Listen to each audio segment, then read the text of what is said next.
दिखाई देता है और ये सामने ऐसा लगता है कि दिल्ली पब्लिक स्कूल का नाजायज कब्जा वक्फ की कितनी जमीन पर है। आस्था सवाल ये पैदा होता है कि हम लोगों ने लगातार लीगल एक्सपर्ट से बात की, लोगों से बात की, समाज सेवियों से बात की, वहां तक पहुंचे और दस्तावेजों की बुनियाद पर बात की, लेकिन अफसोस के साथ ये कहना पड़ता है कि ऐसा लगता है कि दिल्ली वक्फ बोर्ड के किसी अधिकारी ने, किसी चेयरमैन ने कोई दिलचस्पी इस पर नहीं ली अब तक। और कब गई, कैसे गई ये प्रॉपर्टी, आखिर गई तो किसी की तो नॉलेज में रहा होगा, किसी से तो कोई समझौता हुआ होगा, किसी से किसी तरह की अंडरस्टैंडिंग हुई होगी। कौन सा समझौता है? चैनल वन लगातार इस कोशिश में लगा है, इस मुहिम को सामने लाकर जरूर रखेंगे। आस्था, पीसीआर से हम कहेंगे वो एक्सपर्ट्स की बाइट, लीगल एक्सपर्ट्स की बाइट्स हमें दिखाई जाए कि जिन पर लीगल एक्सपर्ट्स ने क्या कहा है कि वक्फ के नॉर्म्स क्या हैं और वक्फ क्या कहता है, वक्फ बोर्ड क्या कहता है। वक्फ की जो कंडीशन के बारे में आप कह रहे हैं, प्रॉपर्टी के बारे में या उसकी लैंड के बारे में, वो तो बहुत बुरी हालत है। अब बोर्ड की भी खास तौर पर रहा ये कि जो एक नया भी अमेंडमेंट बिल आया 2010, जो राज्यसभा में नहीं बल्कि लोकसभा में पास हुआ है, उसके बारे में हमने एक मुहिम छेड़ी हुई है और हम चाहते हैं कि उस मुहिम में कुछ तब्दीलियां आए। जो हमें लगा कि अमेंडमेंट में कुछ सेक्शन है जिसकी वजह से बहुत नुकसान हो सकता है वक्फ प्रॉपर्टीज़ को और अननेसेसरली लिटिगेशन कोर्ट्स में बहुत खड़े हो जाएंगे और वक्फ जो है उसको पूरा नहीं कर पाएगा। जिसके ऊपर सबसे ज़्यादा जिम्मेदारी डाली जाती है और जिसको पावर दी जाती है, जिसको नज्म दिया जाता है, जिसको एडमिनिस्ट्रेशन दिया जाता है, उसकी जिम्मेदारी ज़्यादा बनती है। वक्फ बोर्ड की जिम्मेदारी ज़्यादा बनती है। वक्फ बोर्ड को अगर कहीं कमी नज़र आए या उसकी ताकत में कमज़ोरी नज़र आए तो वो दिल्ली सरकार और सेंट्रल गवर्नमेंट से मांग सकती है, कह सकती है। लेकिन जब खुद ही कमज़ोर है और खुद ये चाहे भी नहीं कि उनको कैसे खाली कराना है, तो फिर तो ये उसी की कमज़ोरी मानी जाएगी और उसको अपनी ताकत का पूरा एहसास दिलाना पड़ेगा लोगों को जो नाजायज़ कब्जा कर रहे हैं, क्योंकि कानून में बहुत पावर है, बहुत ताकत है।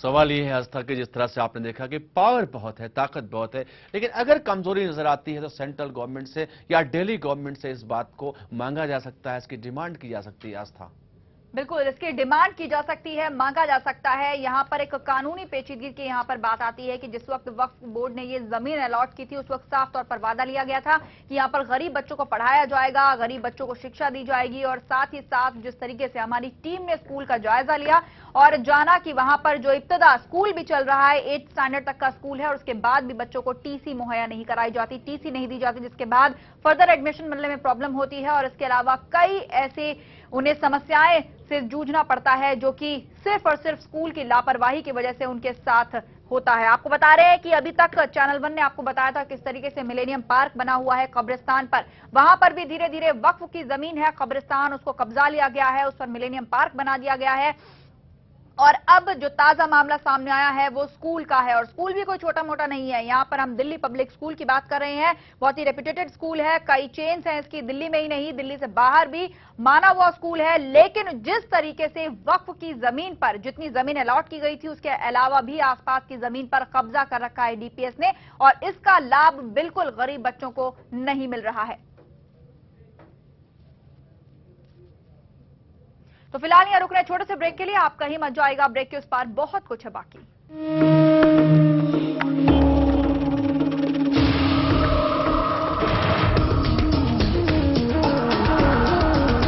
जीवन जोड़ एडहेसिव क्रॉस लिंक्ड पॉलीमर्स के साथ जो बनाए इसे भारत का सबसे मजबूत जोड़। जीवन जोड़ एडहेसिव, सबसे मजबूत जोड़।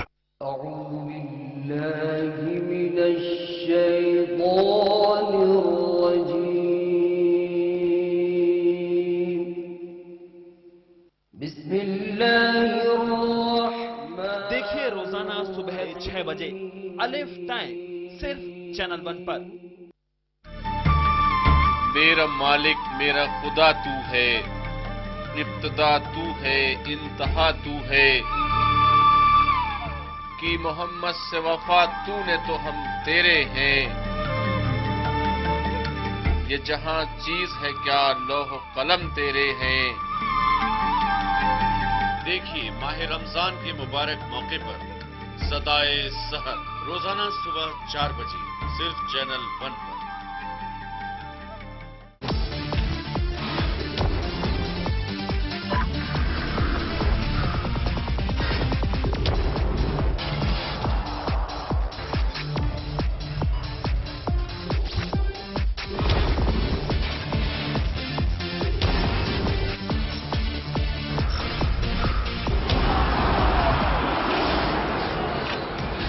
देखिए स्पोर्ट्स 1 रोजाना शाम 6 बजे सिर्फ चैनल 1 पर।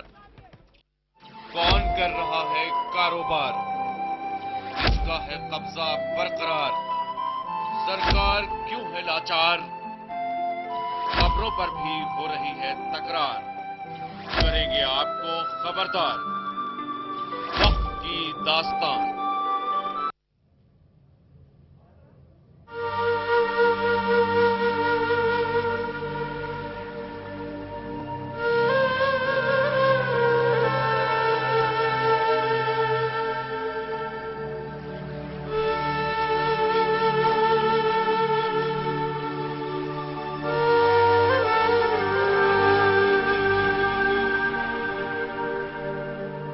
ब्रेक के बाद एक बार फिर से आपका स्वागत है। तो आज हम आपको बता रहे हैं डीपीएस यानी दिल्ली पब्लिक स्कूल की हकीकत, जिसका एक बड़ा हिस्सा वक्फ बोर्ड की जमीन पर बना है, लेकिन उसके बावजूद भी गरीब बच्चे हैं, किस हाल में हैं, उन्हें मुफ्त शिक्षा देने की बात की जाती है, लेकिन जमीनी हकीकत क्या है, इससे हम आपको रूबरू कराएंगे। मेरे वरिष्ठ सहयोगी इरफान रसूल हमारे साथ लगातार जुड़े हुए हैं। इरफान जी, क्या है जमीनी हकीकत? वक्फ बोर्ड की जमीन पर चूंकि एक बड़ा हिस्सा बना हुआ है, उसके अलावा भी काफी इंक्रोचमेंट कर रखा है डीपीएस ने, आसपास की और जमीन को घेरा हुआ है जो दरअसल नहीं अलॉट की गई थी, लेकिन फिर भी गरीब बच्चों को जो मुफ्त शिक्षा देने की बात है उसका क्या स्टेटस है? क्या वाकई गरीब बच्चों को शिक्षा दी जा रही है वहां पर?